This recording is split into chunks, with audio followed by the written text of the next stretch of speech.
বর্তমানে মধ্যপ্রাচ্যের উত্তপ্ত পরিস্থিতিতে একটি প্রশ্ন বিশ্বজুড়ে ঘুরপাক খাচ্ছে।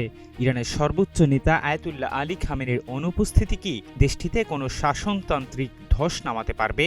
পশ্চিমা শক্তিগুলো হয়তো লিবিয়ার মুয়াম্মার গাদ্দাফি বা সিরিয়ার বাশার আল আসাদ মডেলের পুনরাবৃত্তি আশা করছে, যেখানে একজন প্রবল প্রতাপশালী নেতার পতন মানেই পুরো রাষ্ট্রের অরাজকতায় নিমজ্জিত হওয়া। কিন্তু ইউনিভার্সিটি অব লন্ডনের গবেষক আলী হাশেমের বিশ্লেষণ এবং ইরানের গত 4 দশকের রাজনৈতিক ইতিহাস পর্যবেক্ষণ করলে দেখা যায়, ইরান কোনো ব্যক্তি নির্ভর একনায়কতন্ত্র নয়, বরং এটি একটি সুসংগঠিত এবং জটিল প্রশাসনিক ব্যবস্থা।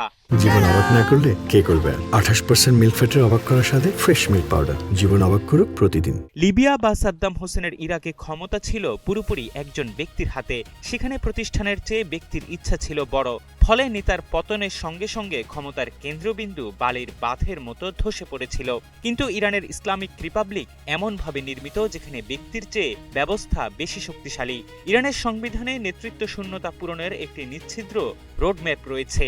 সংবিধানের 111 নম্বর অনুচ্ছেদ অনুযায়ী যদি সর্বোচ্চ নেতা মারা যান বা দায়িত্ব পালনে অক্ষম হন, অবিলম্বে একটি অন্তর্বর্তীকালীন কাউন্সিল গঠিত হয়, যেখানে প্রেসিডেন্ট, বিচার বিভাগের প্রধান এবং গার্ডিয়ান কাউন্সিলের একজন জ্যেষ্ঠ আলেম অন্তর্ভুক্ত থাকেন। ইরানের ক্ষমতা কাঠামোতে guardian council, assembly of experts এবং এক্সপেডিয়েন্সি কাউন্সিল একে অপরের পরিপূরক ও তদারককারী হিসেবে কাজ করে। বিশেষ করে 88 জন আলেম নিয়ে গঠিত অ্যাসেম্বলি অব এক্সপার্টস সার্বক্ষণিকভাবে সর্বোচ্চ নেতার উত্তরসূরি নির্বাচনের বিষয়টি পর্যবেক্ষণ করে। অর্থাৎ একজন ব্যক্তি নিহত হলেও ব্যবস্থা তাৎক্ষণিকভাবে নতুন বিকল্প খুঁজে নেয়ার সক্ষমতা রাখে।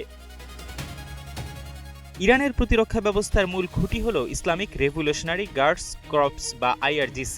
তারা কেবল একটি সেনাবাহিনী নয়, বরং বিপ্লব রক্ষার শপথ নেয়া একটি আদর্শিক প্রতিষ্ঠান। বেইজিং বা মস্কোর প্রতিরক্ষা দর্শনের মতো ইরানও তাদের কমান্ড চেইনকে এমনভাবে বিকেন্দ্রীকরণ করেছে যে তেহরানের ঊর্ধ্বতন নেতৃত্ব আক্রান্ত হলেও মাঠ পর্যায়ে প্রতিরোধ ব্যবস্থা স্বয়ংক্রিয়ভাবে অটুট থাকে।